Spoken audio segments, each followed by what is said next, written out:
To anyone out there calling MAGA a cult, I urge you to look deeper. See the disagreements.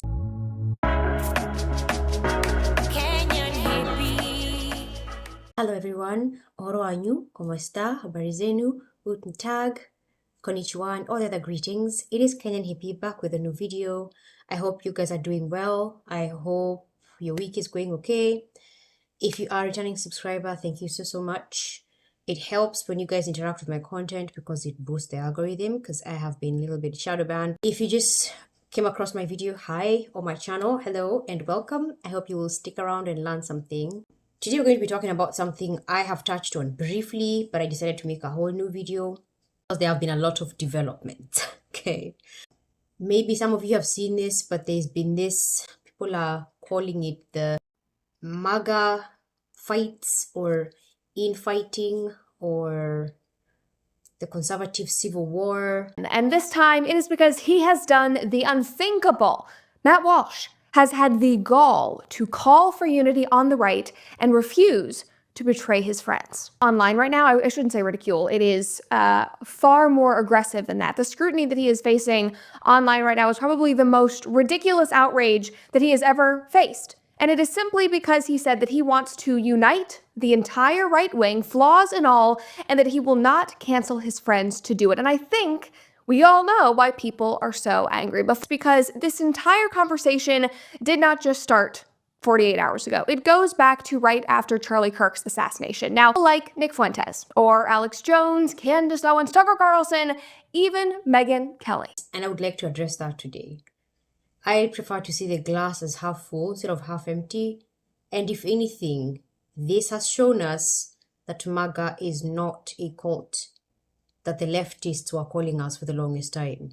Because clearly, we're individuals with our own thoughts. Yes, we are all under the MAGA umbrella, but we have very different thoughts about what is going on. Everything was exacerbated after we lost Charlie Kirk in an assassination. Team A is leave it alone. They caught the guy, let it go. Can we put this to rest, ladies and gentlemen? Can we put it to rest? Erica Kirk said that she believed they have a great team in Kesh Patel and the FBI. She believed that Tyler Robinson killed her husband. And at his memorial service, she said she forgive him. Can you shut the front door about all these conspiracies around Charlie Kirk's death?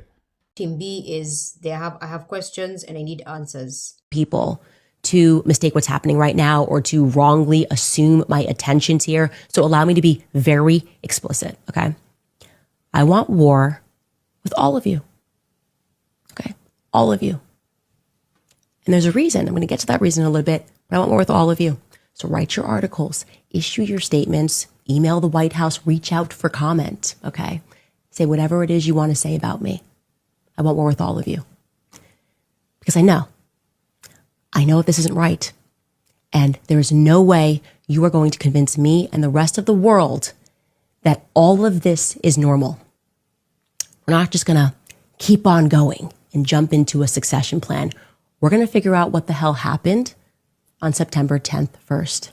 As a Kenyan immigrant and proud supporter of President Trump, I feel like it's my duty to explain why. This would be a very unique perspective. Y'all, look at this crowd. Look at them. Are we ready for Donald J. Trump? Yes.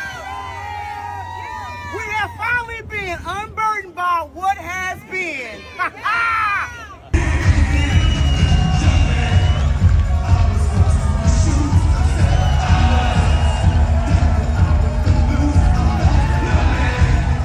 MAGA is not a monolith.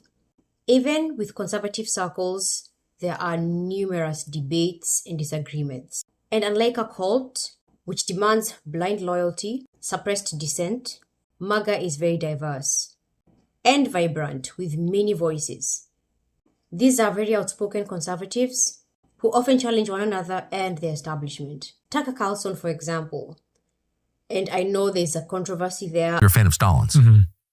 It's not necessarily that Tucker platformed Nick Fuentes, because I think we should be speaking with people we disagree with. I would absolutely love to have Nick Fuentes so I can destroy his ideologies on white supremacy and wanting to make America white again. It's more that Tucker took the route of essentially diluting the hateful rhetoric that Nick has been spreading.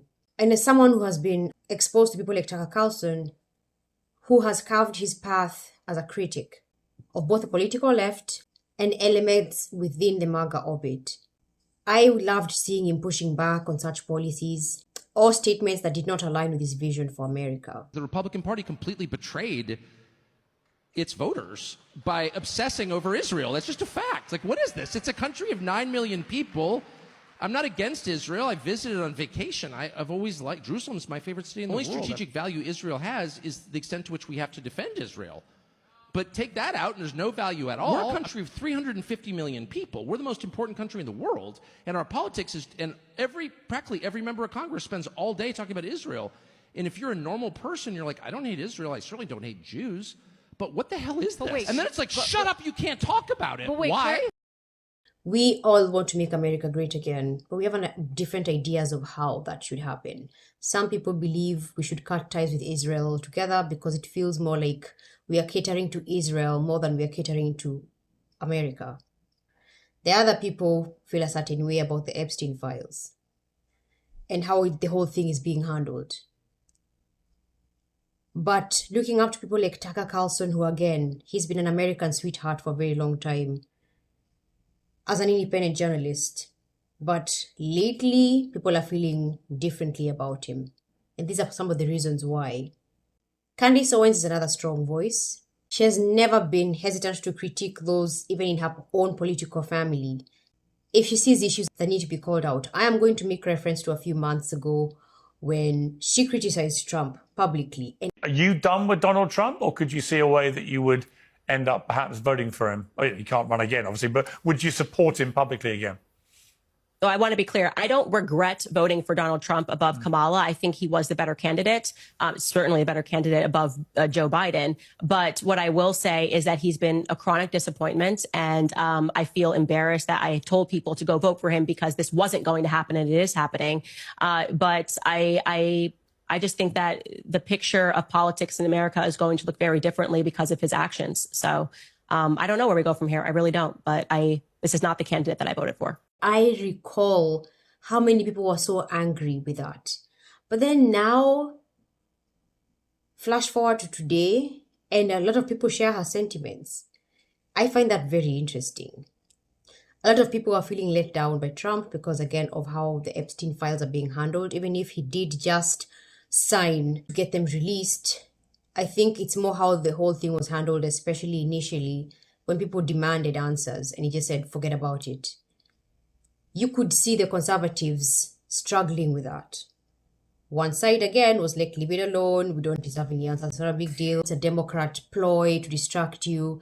And yeah, might be some truth to that. But at the same time, people who voted for him based on that promise deserve answers. This is why I'm a huge proponent of duality. Two things can be true at once. I actually just posted this yesterday on my Instagram, my political Instagram account.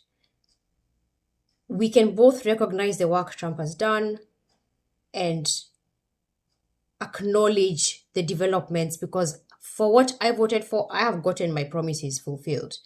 There are those who feel a certain way. I acknowledge what he's done. I appreciate what he's done and what he continues to do. The patriotic spirit he has inspired, all the trade deals through tariffs, protecting women's sports, protecting women's spaces, protecting our finances, our taxes through the formation of Doge. I love that. However, at the same time, I can also say, hey, there are some things that people need answers to that you need to give them answers to because you told them you would. This is holding someone accountable. It doesn't mean I stop supporting him, because I absolutely 100% still support Trump. This kind of internal debate we are all having as the MAGAs, it's the exact opposite of cult behavior. It shows the willingness to engage critically and hold leadership accountable. Pam Bondi has been criticized multiple times because I and other conservatives don't feel like she's doing her job as the Attorney General of bringing people to justice who need to be brought to justice. She's a lot of talk and no action. Pam Bondi said one of the dumbest things you can say as an attorney general. Do we have it here? I'm looking on my SOT list. Yeah, here it is. She went on Fox News and she went on this podcast with someone named Katie Miller. It's unbelievable. There was absolutely no pushback, but here's what Pam said in SOT 18. There's free speech and then there's hate speech. And there is no place, especially now, especially after what happened to Charlie, in our society. Do you see more law enforcement going after these groups who are using hate speech and putting cuffs on people so we show them that some action is better than no action? We will absolutely target you, go after you, if you are targeting anyone with hate speech, anything. And that's across the aisle. Okay, so that is Stephen Miller's wife, my team reminds me. And while her husband fully understands the law, I mean, honestly, while her husband fully understands the law and has been behind the most critical policies of the Trump administration that have been very successful, she clearly doesn't, and she doesn't understand the conservative movement, or she would not have asked that question. What kind of a question is that? It was completely teed up in a way that sounds like a lefty. Are you going to crack down on hate speech? What the fuck? That is not a question that a conservative would ask. I don't understand what's happening there. And then for Pam Bondi to not say, whoa, sister, we on the right do not crack down on hate speech. We don't believe in that nonsense. We MAGA supporters, we are not scared to criticize or hesitant to criticize the United States president that we elected if we think it's necessary. Our support is based on principles, not personality worship. Even before I loved Trump as a person, I still voted for him despite not liking him, because what I was focused on were his policies, his promises, the work he had done, his track record, wanting to keep America first. That's what I was focused on. So I'm all about what are you presenting me, not who are you and how charming are you, how much charisma do you have. We love the mission of making America great. But that does not mean we blindly follow every statement and every decision and every proclamation. We ask questions. Being critical and thinking independently is part of what keeps this movement strong and relevant, in my opinion. I've always questioned things. I am not that big, deep rabbit hole person all the time. So I made a video questioning things. I will not apologize for questioning everything. If you want to unfollow, if you want to block, and if you want to not be friends with me anymore, then we were not meant to be friends in the beginning. To begin with, we were not meant to be friends, because anybody that knows me since I could walk and talk has known that I question every single motherfucker on the planet. After the video of me just generally questioning, I question so many of you. And that's okay, because I don't need to be friends with you. That's it.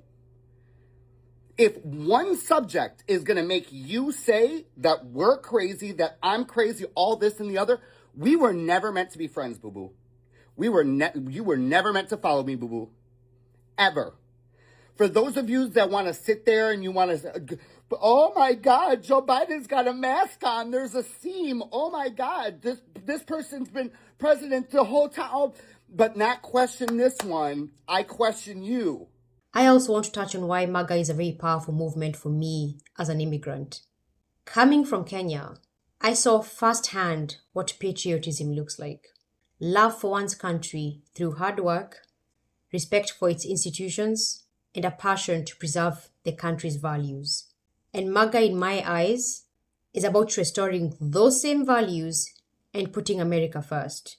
Not about some cult-like obedience or extremist nonsense. Sure, MAGA supporters are very passionate, sometimes vocally so. I'm one of them. But that passion is rooted in a strong desire for change, not unquestioning devotion to one person. Our movement contains very many factions with different perspectives. We have liberals, we have moderates, we have independents, we have Republicans, we have constitutionalists like myself, we have libertarians. It's not just one group. However, despite all these differences and diverse thoughts, we're united by the one goal of national renewal. I am going to make a disclaimer here because it's something I've spoken on before and I've mentioned it in multiple videos. Be very careful to those of you who feel politically homeless, because I have seen people very frustrated with Trump or the Republican Party. They feel let down, which makes sense. This is again why the two-party system. I see America moving from that, especially with our generation and the next generation. Please do not fall for the Nick Fuentes Savior America First movement. I beg you. You guys need to look deeper into who this man is. It's actually funny. It was December 18th. I remember because that's an important date to me. And it's Joseph Stalin's birthday. Oh. I'm a fan. You're a fan of Stalin's? Mm-hmm. Always an admirer. But we don't need to go into that, I guess. Like, well, that's okay. Let's get back to it. We'll circle back to that. We don't want to be around black people anymore. We don't want to live near them. We don't want to associate with them. When we see them coming, we go the other way. Leave. You know who should be running New York? The Irish, the Italians, the English, the Germans, the Dutch, not Jews, not Muslims, not Chinese people, not Hispanics. It should be whites. I want New York to be white. I want LA to be white.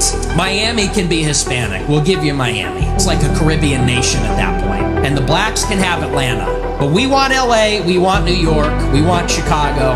The communists can have Portland. Just build a fence around it. The communists can have Portland. It's lost. We want Seattle back also. Check out this video where I compared him with Dr. Umar Johnson. They have very similar perspectives, just on two different factions: white nationalism and black nationalism. Nationalism for this country should not be based on anyone's skin tone. When you go America first, but the Nick Fuentes America First movement, you're believing in a man who thinks America should be made white again. Nick Fuentes reminds me a lot of Hitler. A mixed child who hates one side of him and who glorifies the other side that he believes is superior. Hitler was half Jewish and he hated Jews. And we all know how that went. Nick Fuentes has Mexican blood in his system, but does not acknowledge Mexicans. All he wants is whiteness, white culture, and white supremacy. White this and white that. I'm sorry, but that's not what America is built on. So if you support the America First movement by Nick Fuentes, just know what you're getting yourself into. To anyone out there calling MAGA a cult, I urge you to look deeper. See the disagreements. See the critical voices and the independent spirit within our movement. As a proud Trump supporter and a proud American, I know this is a movement that's built on ideals, on real ideas, real debates, and a real love for this country. And that's why I'm still hardcore MAGA, because MAGA is a movement. It's not a person. Someone commented the other day and said, oh, MAGA is gonna die once Trump leaves. No. MAGA is much bigger than Trump. He led it. He started it. But we embody it as the movement. I am curious to see how this resolves. I want to see what happens with the conservative voices and the disagreements. Like I said, I have wanted to see this as a glass half full kind of situation. I'm not worried about, oh, MAGA is going to go away. My main concern comes from those people who are choosing to disregard everything that we've achieved so far and focus on other places and other people who are clearly trying to emulate someone. Well, my real hero is like Stalin. You know, I mean, for a long time. And I know it's very controversial, but yeah, I mean, he was a bad man. He was a bad man and he did bad things. But there's something just incredible about what he achieved. And people don't really, I think, realize materially what was achieved there. I mean, he's not a perfect guy. I think he's probably burning in hell. He is burning in hell. But what he was able to achieve, people just don't recognize the magnitude of this. You take a peasant country. 1. He starved over 4 million people during the Ukrainian famine called the Holodomor. 2. He had his enemies erased from photographs after executing them. 3. Stalin signed a non-aggression pact with Adolf Hitler in 1939. 4. When the Nazis captured his son, Stalin refused to negotiate for his release. So that should be a sign to some of you who seem blind to this. But anyways, let me know your thoughts in the comment section. For those who believe, oh, MAGA is a cult, can you now see we are not? And those who are worried about, oh, you guys are splitting up, oh, MAGA is no more, and we're going strong over here, y'all. We're going strong over here, okay? If anything, this shows me like a boom in your face that we're not a cult like everyone thought we were. Make America Great Again is not a cult. It never has been. It's about our love for this country and what we think needs to be done to achieve what we need to achieve for America. Hope you guys enjoyed. If you stuck to the end, I really appreciate you. I hope you'll comment, subscribe, like, share, all that good stuff. Like I said, it helps boost the algorithm because right now I'm just like, okay. I love you guys. I'll see you in the next video. Kenyan Hippie out.